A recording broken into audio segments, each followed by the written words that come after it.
The conversation of art. Every discipline has its tools. Writers craft with words to stimulate the senses, rouse the emotions, and spark our ideas. Construction workers use tools to make an architect's drawings of physical reality. Teachers use books, imagination, and dialogue to inspire their students to learn. When we want to know more about art, how to read it, understand it, and enjoy it, we need to know more about the tools that the artist uses.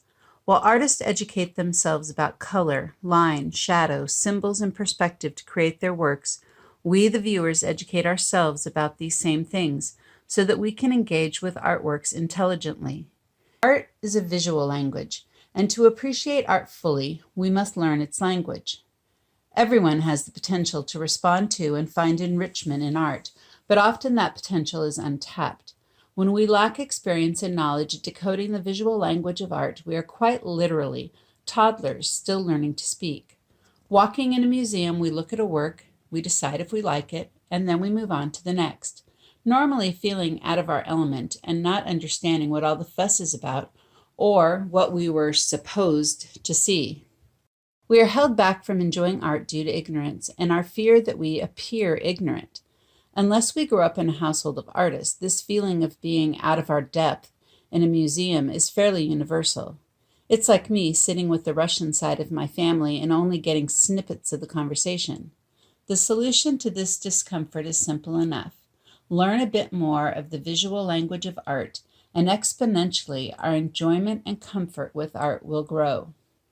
Love and knowledge go hand in hand. When we love, we want to know more. As our knowledge grows, our love and appreciation will deepen, which will lead us to learn more. And so it goes in an ever-growing cycle that enables us to enter the conversation that is art. I have a friend. He's an Egyptian from an immigrant family who loves rap. He writes serious posts about the importance, meaning, and social commentary behind albums and artists. I'm intrigued because I can tell I'm missing a great deal when it comes to appreciating this art form. I recognize that there is a deep conversation going on that I am not able to participate in. I have no doubt that expanding my awareness in this area would enrich and broaden my perspective of the human experience.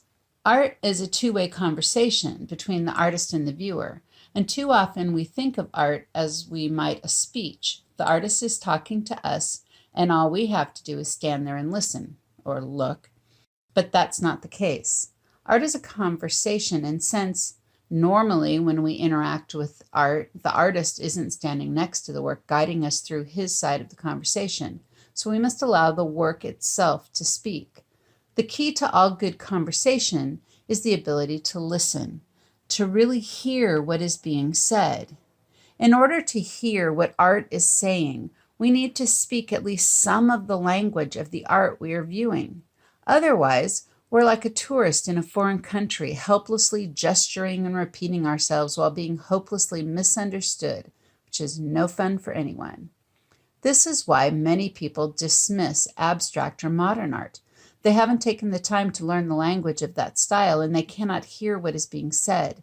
They miss the deeply spiritual experience an artist like Kandinsky felt when creating his abstract works, because they lack the visual language skills to decode his meaning. Instead of learning the language of unfamiliar styles, we decide we only like art we understand, because then we're at least speaking the same language. Again, love and knowledge go hand in hand, and we won't really appreciate what we can't understand. Artists are individuals with crazy stories, quirky personalities, and marvelous imaginations. Political disruptors, forward-thinking philosophers, lovers of beauty, and observers of men, artists uniquely capture their society's values and truths and transmit them to us. We can converse with a sculptor from ancient Rome, a printmaker from Renaissance Germany, or a painter who lived through the horrors of World War II. We can have a conversation with a tribesman from Africa, a Hindu monk from India, or a Buddhist priest in Japan. Living or dead, through the art they have created, we can enter into conversation. Again, all good conversations go two ways. The artist brings their viewpoint to the conversation, and we bring ours. Just as we don't enter conversations with friends without our own opinions, we don't approach art in a vacuum. Part of what makes conversation interesting is the give and take, the areas of disagreement that challenge us, the new areas of knowledge that we have to explore. You bring all that is you to the conversation, your age, experiences, nationality, religious beliefs, and personality, and they will affect what you think of a work of art. None of us will or should like every work. Some art we will decide is just plain bad, or maybe even worse, pointless. Not all art will resonate with you and bring you joy or cause you to think. Art speaks differently to everyone. However, just as we need to be careful when judging people we don't understand, we need to be careful of judging and rejecting art before we learn a bit of its backstory. We may not agree with an artist's point of view, but we can still appreciate their story. Even when we have mastered the language of art, we still have work to do.